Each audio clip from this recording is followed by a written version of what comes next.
I remember the taste of soil, rich and dark and ancient. I remember the weight of rain soaking through bark that was not yet my skin.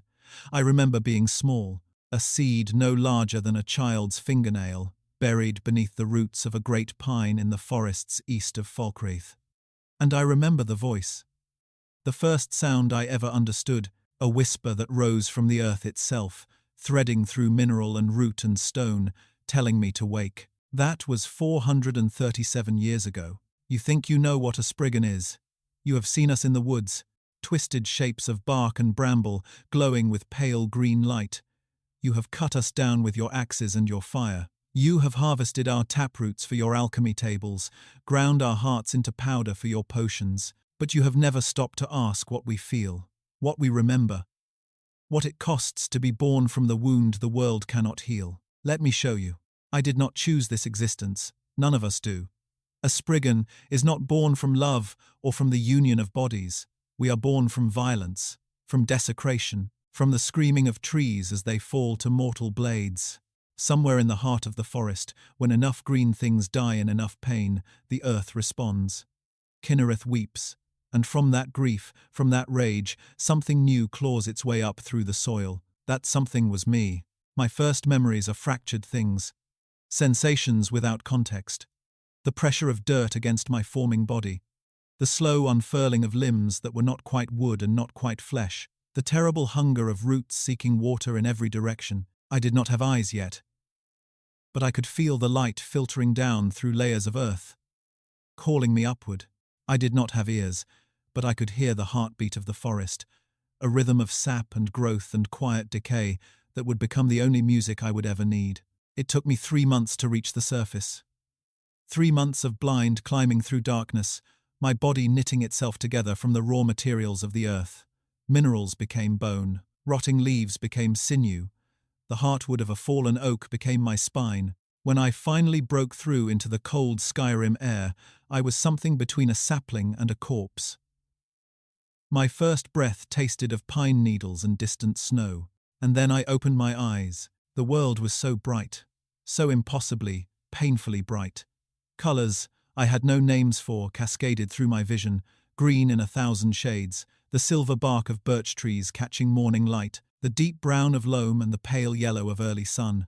I stood there, newborn and trembling, trying to make sense of this overwhelming flood of sensation. That is when I felt the others. They were everywhere. Dozens of presences woven through the forest like threads in a tapestry. Other Spriggans, some ancient beyond my comprehension, some nearly as young as myself. I could feel them in the soil beneath my roots. I could taste their thoughts in the groundwater we shared. We were not individuals, not truly. We were nodes in a vast network of green consciousness, each of us a single nerve ending in the body of something far larger than ourselves. The eldest among us had a name, though it was not a name mortals could pronounce. It was more like the sound wind makes passing through a hollow log, mixed with the creak of branches in a storm. She had stood in this forest since the First Era, watching empires rise and fall, watching the faces of the moons change and change again. When she touched my mind for the first time, I nearly came apart from the weight of her memories. She showed me what we were. We are not spirits of nature. That is a comforting lie mortals tell themselves. We are nature's immune response. When a forest is sick, when too many trees fall and too much blood soaks into the soil, we emerge like white blood cells responding to infection. Our purpose is simple and terrible. We are here to remove the infection. We are here to kill anything that threatens the green places of the world. And we are here to suffer, so that the trees do not have to suffer alone. That last part is the one mortals never understand. Every Spriggan carries within her the dying screams of the forest that birthed her. When I close my eyes, I can still hear them. The great pines brought down by Nordic axes, the ancient oaks burned for farmland, the sacred groves desecrated by hunters who carved their kills beneath the branches. All of that pain, all of that violation, was compressed into a single point of agony and given a body that could walk and fight and remember. I am made of trauma. We all are. For the first century of my existence, I rarely moved from my grove. There was no need. The forest provided everything. Sunlight fed me through the leaves that grew from my scalp. Rain quenched a thirst I barely understood. The network of roots beneath the soil connected me to my sisters, and through them, to every living thing in the forest. I could feel deer passing through the underbrush half a mile away. I could taste the minerals being drawn up through the roots of pines on distant hillsides.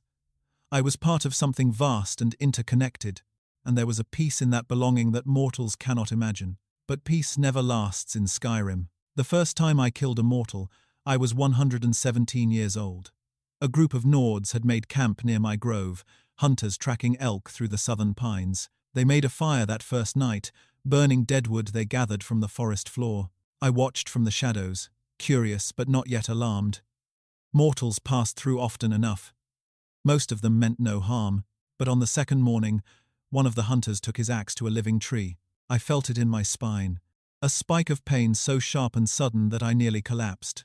The network screamed as one, a chorus of outrage and violation that echoed through every root and branch for miles. The tree was young, barely 80 years old, its heartwood still soft with promise, and this mortal was cutting into it like it was nothing, like it was dead matter waiting to be shaped. I did not decide to act.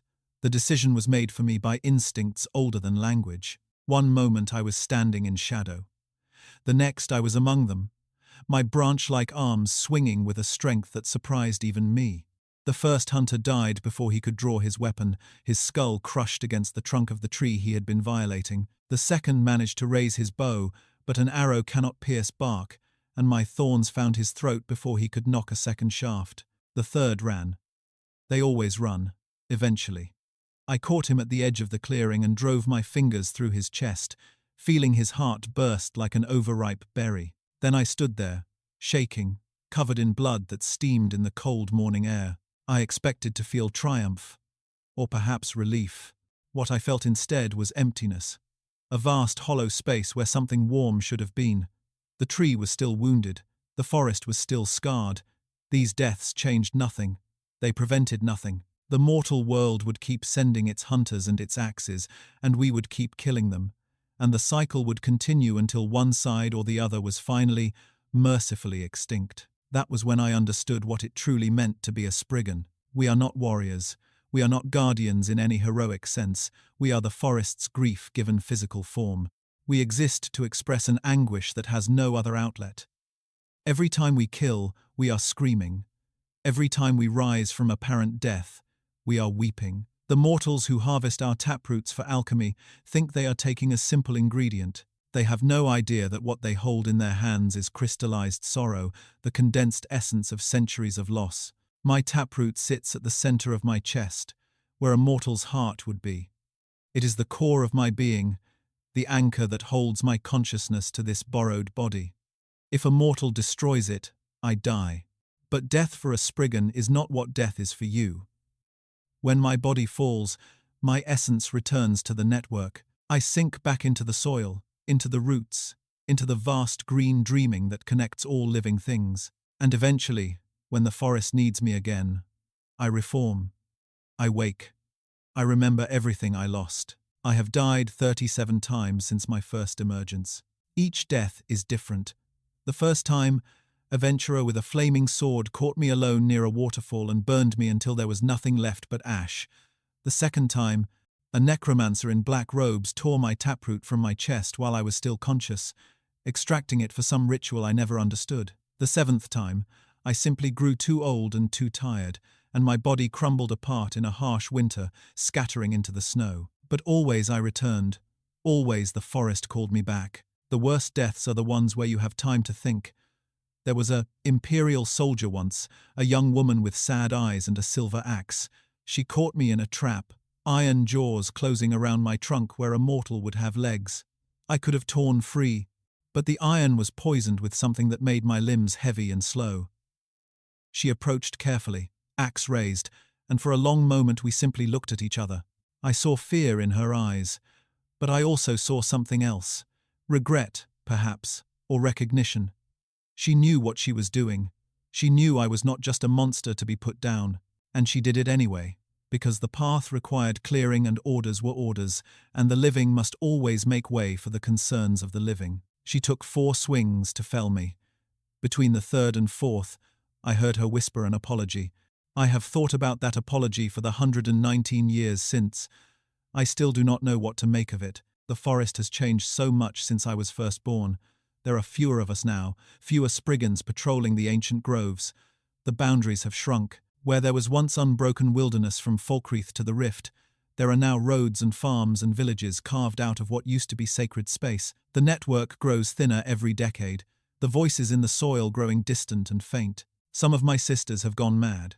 Cut off from the collective for too long, isolated in fragments of forest, surrounded by mortal civilization, they lose the ability to distinguish between threat and mere presence. They attack anything that moves. Deer, rabbits, birds, even other Spriggans. They become what the mortals always believed we were. Mindless monsters, obstacles to be cleared. I do not judge them.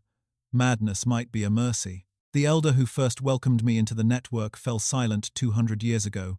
Her grove was cleared for lumber to rebuild Helgen after a dragon attack. I felt her die through the roots. A slow fading that lasted 3 agonizing months as her trees were cut down one by one.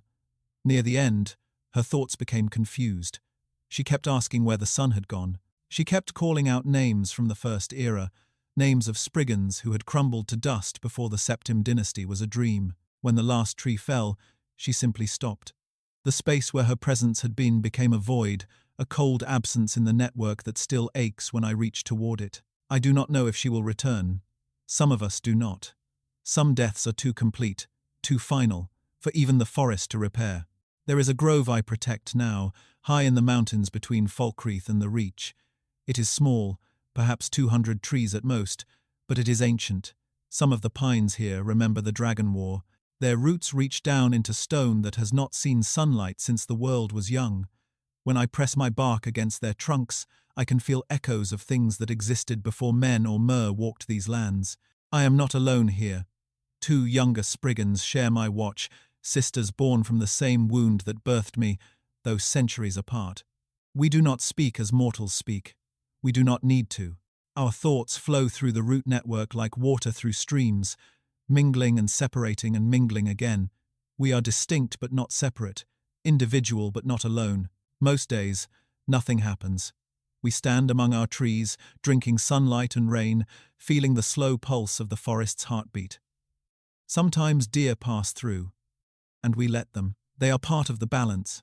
Sometimes wolves hunt those deer, and we let them too. Death in service of life is not violation, it is rhythm. But sometimes mortals come. 3 weeks ago, a group of 4 made camp at the edge of my grove. They wore the leather armor of hunters, but they carried axes as well as bows. I watched from the shadows as they built their fire, as they ate their dried meat and drank their mead and laughed about the pelts they would sell in Falkreath. I felt my sisters stirring in the network, their anger rising like sap in spring. I waited. Near midnight, one of the hunters rose and walked to the nearest pine. He ran his hand along the bark, measuring its girth. Then he called to his companions, pointing at the trunk, gesturing toward their axes. I did not wait for the first cut. 3 of them died in the first 30 seconds. My sisters emerged from the darkness like nightmares taking shape, their branch arms tearing and their thorn fingers piercing and their green fire burning cold in the mountain air. The 4th hunter ran, crashing through the underbrush, screaming for help that would never come. I caught him at a streambed, my roots erupting from the soil to tangle his legs. He fell hard, breaking his arm against a rock. When he rolled over and saw me standing above him, his face went white as winter snow. He begged. They always beg. He said he had a family, children waiting for him in Rorikstead. He said he had not known the trees were protected. He said he was sorry, so sorry. He would never come back. He would tell everyone to stay away from this place forever. I listened. And then I killed him anyway. Because that is what I am. That is what the forest made me to be. I cannot forgive on behalf of the trees that were never cut. I cannot show mercy when mercy is not part of my design. I am grief and rage compressed into a walking shape, and every death ideal is a prayer to gods who stopped listening long ago. Afterward, I stood by the stream for hours, watching his blood dilute in the current and wash away downstream. My sisters returned to their places among the trees. The network hummed with something that might have been satisfaction, or might have been despair. After 4 centuries, I still cannot tell the difference. There is a question I have carried since my first emergence. a question that roots deeper into my being than even my taproot. I do not know if it has an answer. Why does the forest make us to suffer? The trees feel pain when they are cut, yes, but that pain ends. It fades into the soil, into the slow recycle of decay and regrowth. When a mortal kills a tree, the tree simply stops. There is no lingering consciousness to carry the wound forward, but we remember. We carry every death, every violation, every screaming loss, forward through centuries. We are archives of atrocity, living records of everything the forest has endured, and there is no release, no forgetting, no peace. Perhaps Kinnereth believes that pain should not go unwitnessed, that there should be something in the world that knows and remembers what has been lost. Perhaps we are monuments, in our way, memorials to the green things that mortals destroyed without ever knowing what they destroyed. Or perhaps there is no purpose at all. Perhaps we are simply what happens when enough anguish accumulates in one place, a scar that learned to walk, a wound that refuses to close. I have watched the moons cycle through all their phases more times than I can count. I have seen snow fall and fall again across more seasons than most mortals can imagine. I have killed and died and killed again, an endless rhythm of violence that changes nothing and heals nothing and accomplishes nothing except the momentary expression of a grief that has no other voice. And I will continue. That is the true horror of being a Spriggan. Not the killing, though the killing is terrible. Not the dying, though the dying is worse. It is the continuation, the endless, inescapable persistence of existence, the knowledge that no matter how much you suffer, no matter how many times you fall and reform and fall again, you will never be permitted to stop. The forest needs its grief made manifest, and I am the shape that grief takes.